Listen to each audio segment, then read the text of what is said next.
Hello friends, എല്ലാവർക്കും homely വ്ലോഗിൻ്റെ പുതിയൊരു വീഡിയോയിലേക്ക് സ്വാഗതം.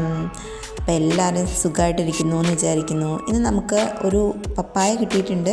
ഈ പപ്പായ നല്ലതുപോലെ പഴുത്ത പപ്പായ ആയിരുന്നു കേട്ടോ. അപ്പോൾ അതിൻ്റെ തൊലിയൊക്കെ ചെത്തിയെടുക്കാൻ നല്ല ബുദ്ധിമുട്ടായിരുന്നു. എന്നാലും ഞാനത് ചെത്തിയെടുത്തിട്ടുണ്ട്.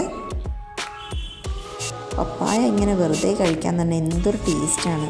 അപ്പം ഞാനിങ്ങനെ ഒരു പീസിനെ എടുത്തിട്ട് എല്ലാവർക്കും കട്ട് ചെയ്ത് കൊടുത്തു. പിന്നെ ഒരു ബാലൻസ് ഒരു പീസും കൂടി ഉണ്ടായിരുന്നു. അപ്പോൾ അത് വെച്ചിട്ട് എന്താ ചെയ്യാമെന്ന് ഇങ്ങനെ ആലോചിച്ചും കൊണ്ടിരുന്നപ്പം രണ്ട് ഓപ്ഷൻ വന്നു. ഒന്ന് ഹൽവ ചെയ്യാം, അല്ലാന്നുണ്ടെന്നുണ്ടെങ്കിൽ ഒന്ന് പായസം ചെയ്യാം. പായസമാണെന്നുണ്ടെങ്കിൽ കുട്ടികളെല്ലാവരും കഴിക്കുമല്ലോ എന്ന് വിചാരിച്ച് നമ്മൾ പായസം തന്നെ ചെയ്യാമെന്ന് വിചാരിച്ചു. ഇതിന് വേണ്ടിയിട്ടൊരു മിക്സി ജാറിലേക്ക് നമ്മൾ ഈ പപ്പായ ആഡ് ചെയ്തോട് നന്നായിട്ടൊന്ന് അരച്ചെടുക്കുന്നുണ്ട്.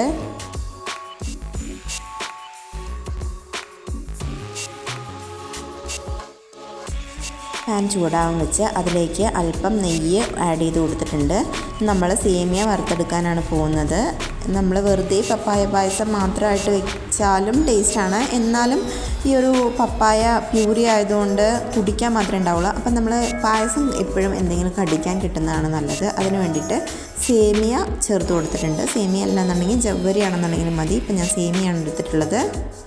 സേമിയ ഒരു ബ്രൗൺ നിറാവുന്നവരെ നന്നായിട്ടൊന്ന് വഴറ്റിയ ശേഷം വെള്ളം ഒഴിച്ച് വേവിക്കാൻ വേണ്ടി വെച്ചിട്ടുണ്ട്.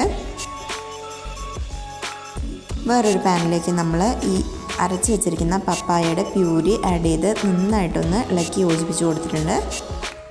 നന്നായിട്ടൊന്ന് ചൂടായി വരുന്ന സമയത്ത് നമ്മളിതിലേക്ക് പഞ്ചസാരയാണ് ആഡ് ചെയ്ത് കൊടുക്കുന്നത്. പഞ്ചസാര ഞാനിവിടെ ഒരു 8 സ്പൂൺ പഞ്ചസാര മാത്രമേ എടുത്തിട്ടുള്ളൂ. നല്ല മധുരമുണ്ട് പപ്പായയ്ക്ക്.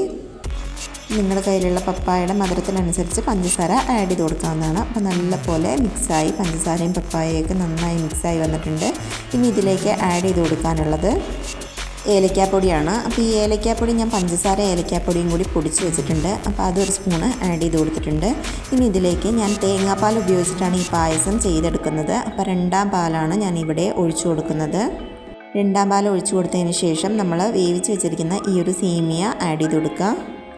സേമിയ നമ്മൾ വേവിച്ചതായതുകൊണ്ട് ഒരുപാട് കുക്ക് ചെയ്യേണ്ട ആവശ്യമില്ല. പെട്ടെന്ന് തന്നെ നമുക്ക് ചെയ്തെടുക്കാൻ പറ്റുന്ന ഒരു പായസമാണ്. എല്ലാവരും വീട്ടിൽ ട്രൈ ചെയ്ത് നോക്കണം. മധുരം ബാലൻസ് ചെയ്യാൻ വേണ്ടിയിട്ട് ഞാനൊരല്പം ഉപ്പ് കൂടി ചേർത്തിട്ടുണ്ട്. നന്നായിട്ടൊന്ന് ഇളക്കി കൊടുത്തതിന് ശേഷം നമ്മുടെ പായസം നന്നായിട്ട് തിള വരുന്ന സമയത്ത് നമുക്ക് 1ാം പാൽ ഒഴിച്ച് കഴിഞ്ഞിട്ടുണ്ടെങ്കിൽ നമ്മുടെ പായസം റെഡി ആയിട്ടുണ്ട്.